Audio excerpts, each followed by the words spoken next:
But when I produced that show about Giannis yesterday, some jackasses in the background tried to make this thing about a cultural question. Well, Giannis doesn't really understand it because Giannis is not from America, which I thought was a cop-out and just unadulterated stupidity, right? And some people are now, what I'm noticing, and I'm going to keep it 100 with you, some people are trying to look for clever ways to show their bigotry. I'm noticing that they're following the Gilbert Arenas' school, right? The Gilbert Arenas of the world, which is something I don't subscribe to. If that's what you love, you can get the hell off this channel and go figure out the other place where you do. You can twerk it up with them. We don't condone that type of nonsense over here. But some people try to say that it was a Giannis thing, that he was an American. So this morning I did some quick research and I came up with an audio clip of Kobe Bryant, who was an American, talking about why he thought it made absolutely no sense to go train with NBA players in the offseason. So what we want to do, I want to quickly play that as about a 30-second or 20-second clip of Kobe Bryant discussing this, and then we're going to come back and close out the show. Take a listen to Kobe here.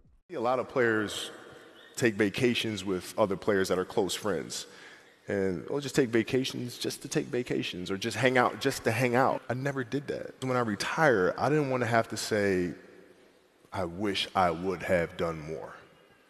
I don't want that. You know, I don't want that. So you heard Kobe Bryant mention it there. What's your excuse now, folks? First you said it because Giannis was an American. Now you just heard it from Kobe. What's the next one? Well, Jordan felt this way, but Jordan, we got to talk about what Jordan did. What super team did Jordan form?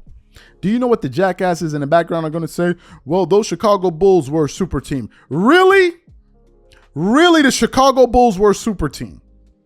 So we're just going to omit the fact that the Chicago Bulls had the greatest player to ever play basketball on their team, which kind of made them a super. It was MJ that made them super. When you have the greatest player to ever play your sport, your team is going to be pretty damn good. If you have some good pieces around you, you're going to be pretty damn good. Instead of saying he had a super team, just say Jordan was a supernova. He was so good that I can't give him his credit, so I have to circumvent giving him his credit and say, you know what? He wasn't really that good. It was that he had a super team. When you know in your heart, there was no other player that comes close to this guy in history, period. Past or present, in my personal view. The guy was on a league. He was in a league by himself. Everyone has said this except Nick Wright and Shannon. Those are the only people in culture that don't understand it. And I believe both of them are trolling. I believe both of them are grifting, especially Shannon Sharp, because Shannon Sharp knows better because he saw Jordan. Because I heard Shannon Sharp say Jordan was the closest thing to God. What happened? What happened in between? What happened? What happened? What did MJ do? So to have Deion Sanders basically calling these dude cupcakes, what's next? Deion Sanders played on a super, like, yo, cut it out. I personally love it because he's calling out the cupcakes in the room. Let's get back to the competitive balance. Let's get back to teams not liking each other. Let's get back to the competition. I like what Paul George said about players talking smack to him. We need a little bit more of that. Not saying guys should go out there and hurt each other, but what happened to the fervor? What happened to the fire? Why is everybody blowing kisses at each other? And yes, he's talking about the Draymond Greens of the world. Kobe was talking about the Draymond Greens of the world.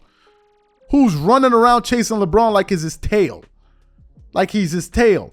God forbid, who the hell am I running after like that? If I'm not running after my kid or running after my wife, why the hell am I running after some dude following you all over the world wherever you go to? What the hell do I look like?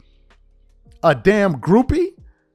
Nah. I'm not following you around. I'm not a follower like that. I'm a follower around my family. I'm not following your ass around. For what? For what? So to me, listen, I love his comments. I think these guys are jackasses that are trying to say otherwise. And here I just gave you an example of an American player, in the case of Kobe Bryant, calling it out. The fact of the matter is Giannis is an old school dude. He's a throwback. And a lot of the old school cats would agree with this line of thinking, in my personal view. Let's get back to the competition. Let's stop twerking. Please, somebody turn off the music. Disconnect the boombox.